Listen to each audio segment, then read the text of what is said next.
Bismillahirrahmanirrahim. Assalamu alaikum everyone. I hope that you are fine. This is Muhammad Waqas, an English teacher, and I have been in teaching field for more than 7 years. Currently, I am teaching in the Graceful Grammar School to O levels and our unborn.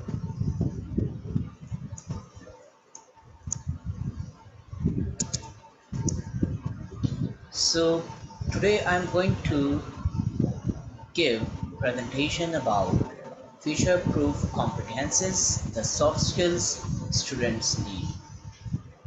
These competences, these soft skills will help our learners develop a successful career in their future life. These are social and emotional skills and advanced cognitive capabilities. These skills will not only just help them in their professional career but also in their personal domain. So the first skill that I'm going to talk about is democratic leadership.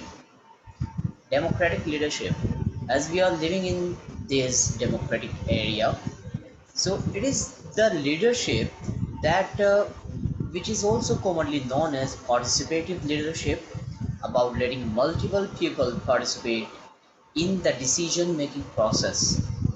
This decision making process only it is not just about the leader making the decision, it is about the whole team working together in order to come up with a solution, in order to come up with some ideas, in order to come up to a decision. A framework, look at this framework in the 1990s. John Gaston published an article in the journal Human Relations said that outlined the framework for democratic leadership. The distribution of responsibilities. Working in a group, you must have some sort of responsibilities. You have some sort of responsibilities, you have some sort of tasks that should be fulfilled. So each person of the group has some sort of responsibility that he has to do, that has to be done. And the other thing is the empowerment of others. This democratic leadership shows that each person of the group has some sort of power, has some sort of authority, has some sort of authority to raise their voice. So each person of the group has some sort of authority. It means he can share their ideas. He can share his ideas. He can share his opinions according to his own will, because he has the power to do so. Democratic leadership has its pros and cons. Let's talk about the pros first. The first pros: democratic leadership encourages collaboration. You divide your class into groups. Suppose you have 5 students in a group, and there is a leader.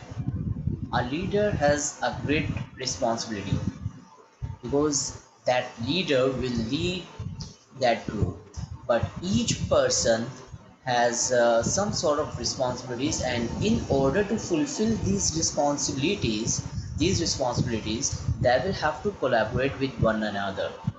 So it encourages collaboration among the students, inclusive of a variety of opinions and ways of thinking. Each mind has different ideas and different opinions. So the time when they make a decision, they will have so many opinions, and you will get to know about their way of thinking, where they stand and what are their opinions. So you, by the end of the task, you will have so many different opinions and ways of thinking. It leads to higher group engagement and productivity.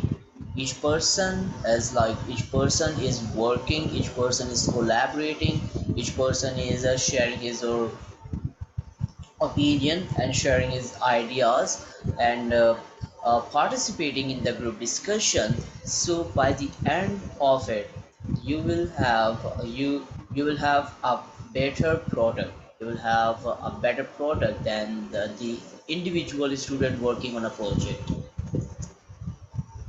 It can result in more creative solution.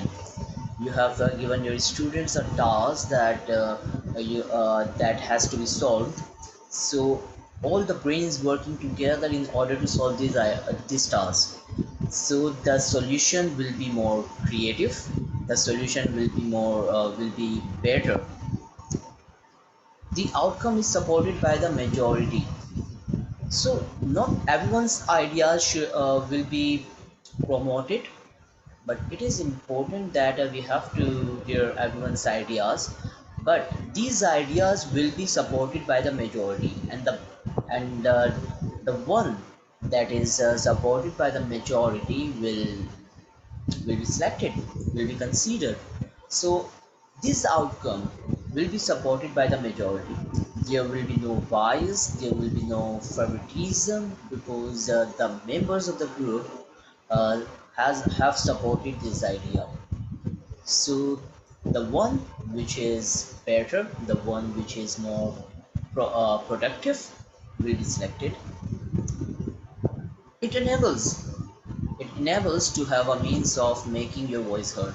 We have some students in our class that who think their voices are not heard.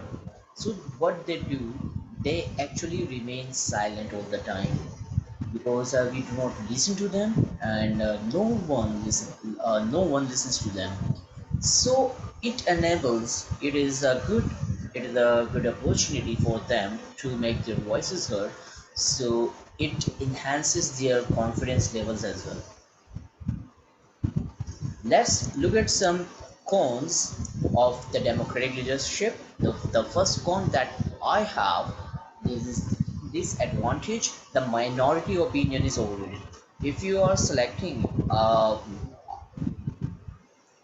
the best idea, so it means the minority's opinion is overridden. The involvement of multiple people can lead to more communication gaps and confusion. Everyone is participating and everyone has their own way of thinking and their own ideas. So by during this, we will have so many multiple ideas, so it will create some confusion among the students. What should be decided, what should be the correct one, and yeah, can take longer time to come to a decision. Yep, when you have so many ideas and you're thinking about, okay, which should be selected and which shouldn't be. So it will take a long time to come to a decision, to come to a final decision. And an unskilled or untrained group can result in more decision making. A group which is not skilled enough, which is not well trained, so that group can end up with making more decisions. It will require so much time, and then they won't have anything better to come up with. Just look at this picture. What do you think is happening in this picture?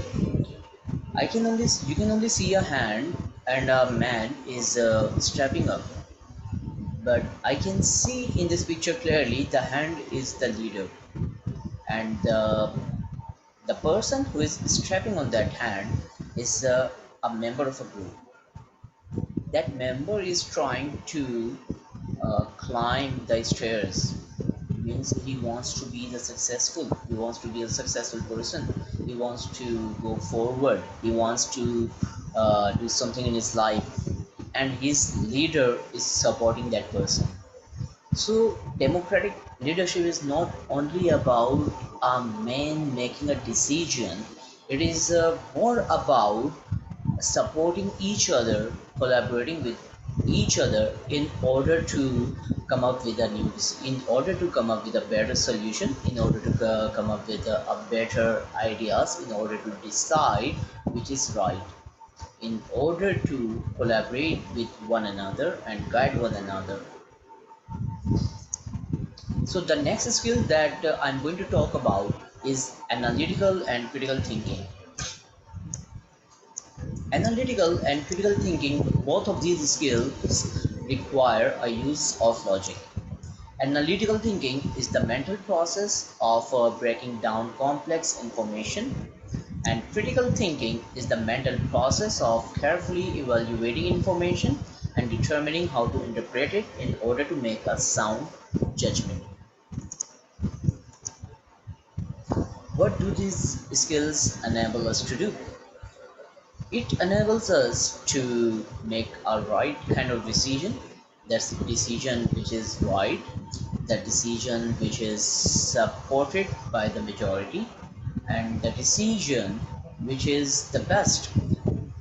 By thinking about it critically, by uh, comprehend the problem thoroughly, it enables us to tell between what might be true or what might be false. What is false? Suppose you have given some task to your students and they can't comprehend what might be true or what is false. So this skill, analytical and critical thinking, they will have to analyze the situation, they will have to analyze the text thoroughly, and after that they will have to think on this given situation critically. They will have to comprehend it thoroughly, and they will have to come up with their ideas, what information is true and what is false. It enables us to navigate the digital world. It is like our GPS. Our GPS shows us the right direction. So we have to locate, we have to find our own way. So it enables us to navigate the digital world, because so many information that is given on the digital media technology, we have to navigate our own way. How can we encourage analytical and critical thinking in the classroom? Examine by examining different perspectives. Everyone has their own perspective, everyone has their own way of thinking. We have to examine different perspective in the classroom. Everyone has their different mind. No one is same, no one is same. So we but it is our duty to examine these perspectives. It connects dissimilar concepts, the concepts that are dissimilar, the concepts that are connects dissimilar concepts. Collaborate on problem solving. Everyone is facing the same problem, and everyone is working together to solve these problems. So it encourages collaboration on problem solving, because they will have to work together in order to solve this problem. Question assumptions and existing practices. We have to encourage our student to ask the questions, and we have to assume these questions uh, completely. Just look at this picture. I know that you might you must have guessed this is Newton. Yeah, you are right, this is Newton. And he is sitting under the apple tree, and apple fell down. So he did not just pick that apple and eat it up, but he thought about it. Why did it come down? Why didn't it go up? He What he actually did here, analytical thinking, critical thinking. So by thinking over this problem critically, he came up with a better solution. He came up with a solution that is now known as gravity. So the next skill that I'm going to talk about, the next soft skill that I'm going to talk about is inquisitiveness. Inquisitiveness is the curiosity to learn something, is the curiosity to know something, or you can say that the desire to know something. Inquisitiveness. Having a desire to know or learn more by investigating or interrogation. It is all about investigating or interrogation means you by asking the questions. Why? As teachers to help learners to ask questions, the right kind of question, the question that are right and proper, because we don't want them to be labeled sheeple. Sheeple are the people who act like sheep. A shepherd who is a shepherd, like a shepherd, the sheeps are following the shepherd. No matter where he is going, they just blindly follow that person because they completely trust that person. So we don't want our students or learners to act like those shapes. We want them to be curious about what they are learning, what they have been taught, what they have learned. We want them to interrogate, we want them to locate, we want them to ask questions. What is happening? How is it happening? Why is it happening? Why can it be done that way? So these questions, this skill will help our learners, will encourage our learners to ask the question, the right kind of questions. What can we do as teachers?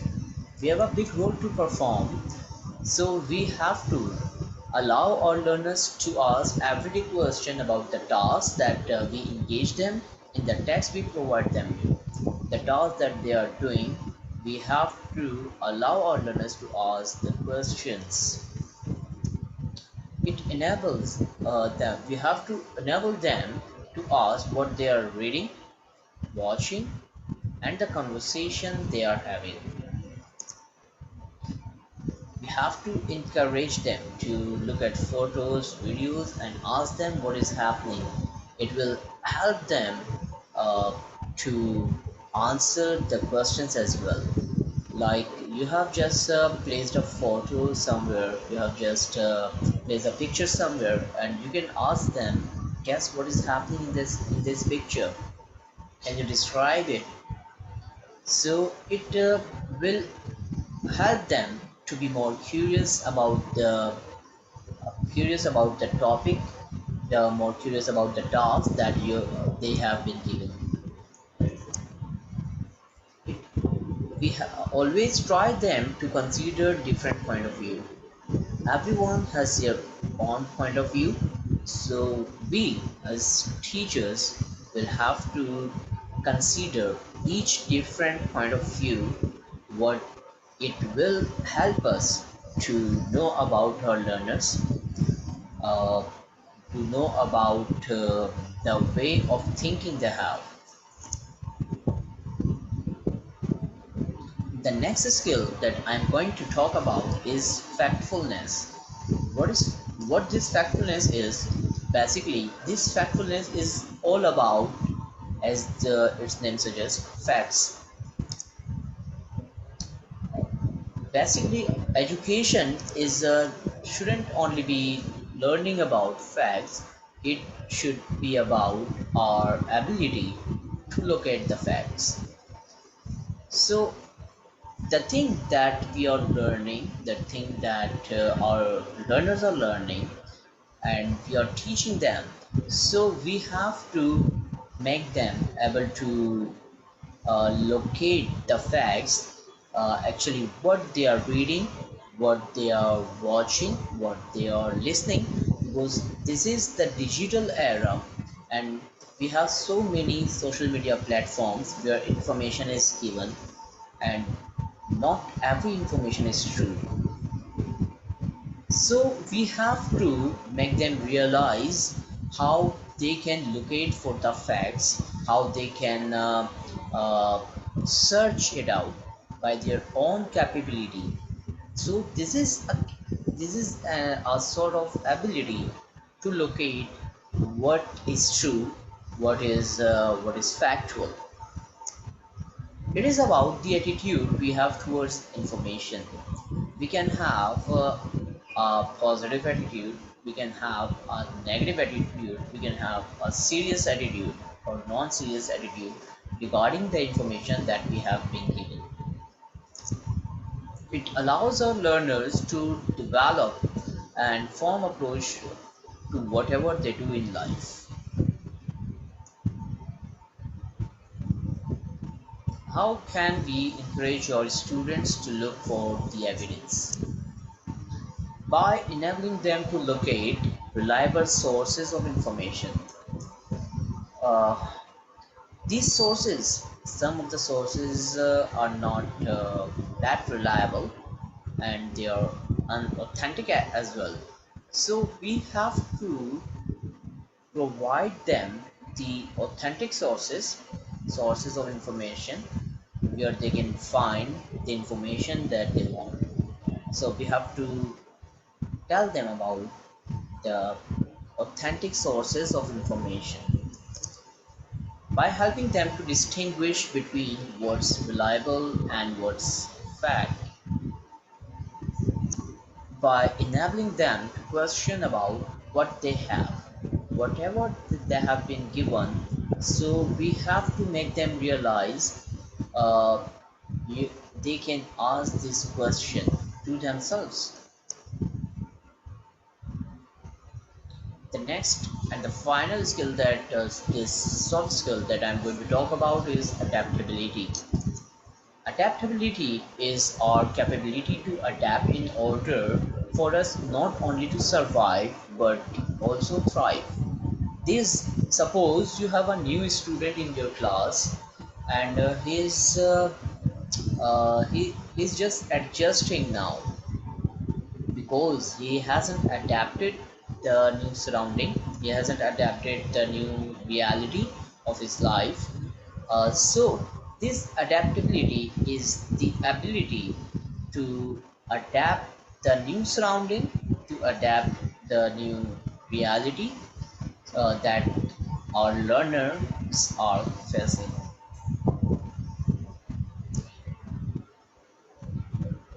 Students learn in this skill, by this skill students learn how to adjust their behavior, not only just behavior but their attitude.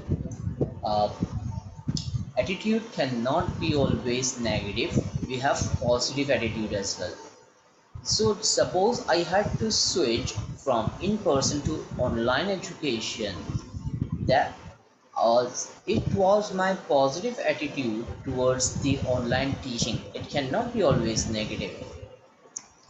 And it is about how I feel regarding the online teaching, regarding the new surrounding, regarding the new reality that I have to face, that our students or learners have to face. Look at this picture. This is a cactus growing in a desert. So it has to face the harsh reality, the harsh weather, or the harsh season of the desert. So, but it is adaptable to this environment because it has adapted this environment in order to survive. So we have to make our learners adapt the new realities. So in this session, we have learned about the 5 soft skills that our learners will require in order to make their future successful, future bright, not only in their professional life, but also these soft skills will help in their personal domain as well. Democratic skill, democratic leadership, analytical and critical thinking, inquisitiveness, factfulness, and adaptability. Thank you so much, everyone, for hearing me out. I would like, and in the end, I would like to thank Al Huda Education for organizing such events, for organizing summer programs for us teachers. So they have given us a platform to learn so much. Thank you, everyone.